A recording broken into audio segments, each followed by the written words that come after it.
Watch for trap words. सबसे पहले आपने इन लफ्ज़ों पे नज़र रखनी है, क्योंकि ये जो वर्ड्स हैं या ये जो कंजंक्शंस हैं ये टोटल ही सेंटेंस का मीनिंग तब्दील कर देते हैं। मैंने यहाँ लिखा हुआ है देयर इज़ नो गॉड, कोई खुदा है ही।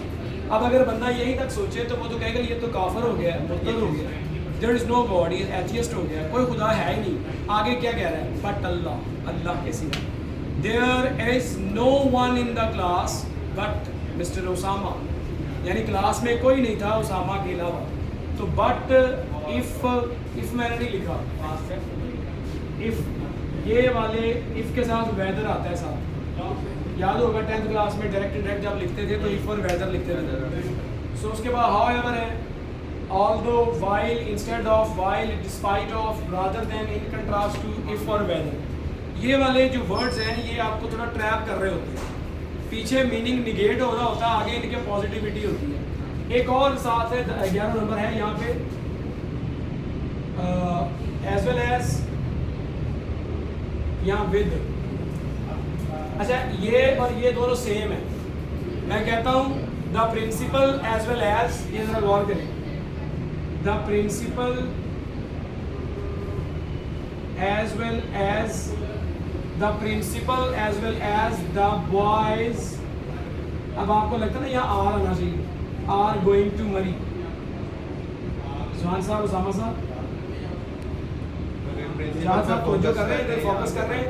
अब द प्रिंसिपल जो है ये देखें, ये सब्जेक्ट नंबर 1 है और द बॉयज जो है ये सब्जेक्ट नंबर 2 है।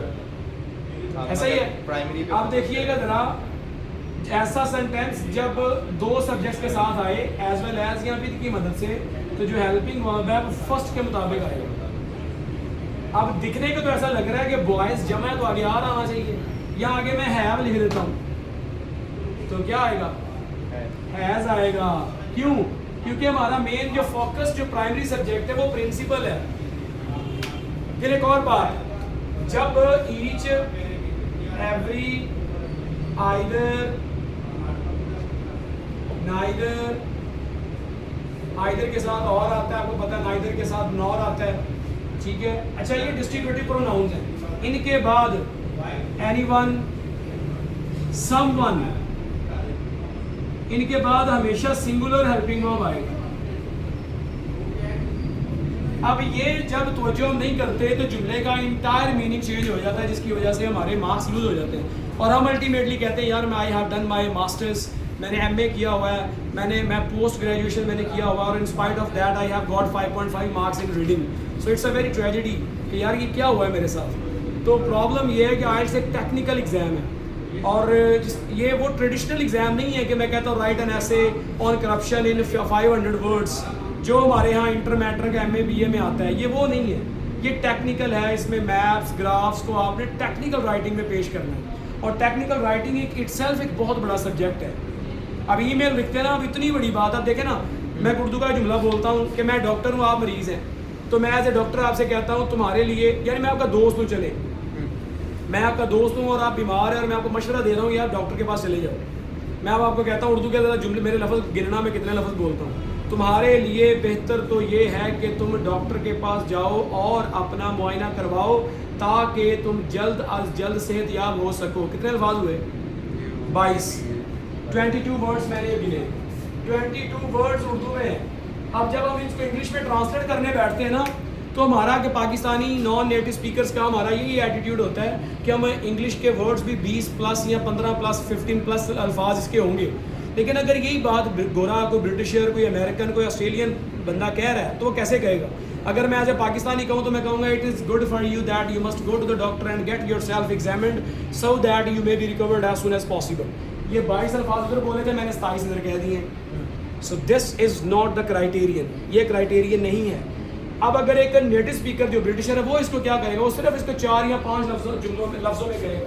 वो कहेगा, गोरा कहेगा you better see the doctor, बस बात खत्म होगी, सारी बात खत्म होगी। तुम्हारे लिए बेहतर तो ये है कि तुम डॉक्टर के पास जाओ और अपना मुआयना करवाओ ताकि तुम जल्द अज जल्द सेहतमंद हो सको।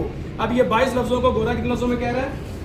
1 2 3 4 5 with in 5 words, you better see the doctor. अब आप कहेंगे सर वो मुआयना करवाने की अंग्रेजी किधर है? तो सी का मतलब मुआयना करना ही है। फिर आप कहेंगे सर वो तंदुरुस्त हो जाओगे तो वो बेटर के अंदर आ गया है। फिर डॉक्टर के पास जाना तो सीधा डॉक्टर का फ्रेज है मुकम्मल एग्जामिनेशन करना, अंडरस्टूड है कि डॉक्टर फिजिकल एग्जामिनेशन ही करेगा और क्या करेगा। सो सम थिंग्स बाज़ होता है कि हम कहते हैं कुछ है, कॉनोटेटिव मीनिंग होता है या इडियोमेटिक मीनिंग होता है। सो मेरा बात करने का अल्टीमेट मकसद ये है कि रीडिंग, जब तक आप रीडिंग से मोहब्बत नहीं करेंगे तब तक रीडिंग से आपको मोहब्बत नहीं होगी। थोड़ा सा इसके साथ लगाव करें, इसके साथ दिल लगी करें, जैसे आप दिल लगी करते हैं ना जानू के साथ, इसके साथ थोड़ी दिल लगी करें, फिर आपको इससे मोहब्बत हो जाएगी, फिर आप रीडिंग से मोहब्बत करना शुरू हो जाएंगे। और इसका बेहतरीन हाल ये है कि डेली बेस के ऊपर एक नावल पढ़ें, इंग्लिश का नावल पढ़ें, रीडिंग करें। आज मैंने the return of the native, the pride and prejudice, 2 novel मैंने पढ़ाए रीडिंग के लिए, right. I hope you will do it.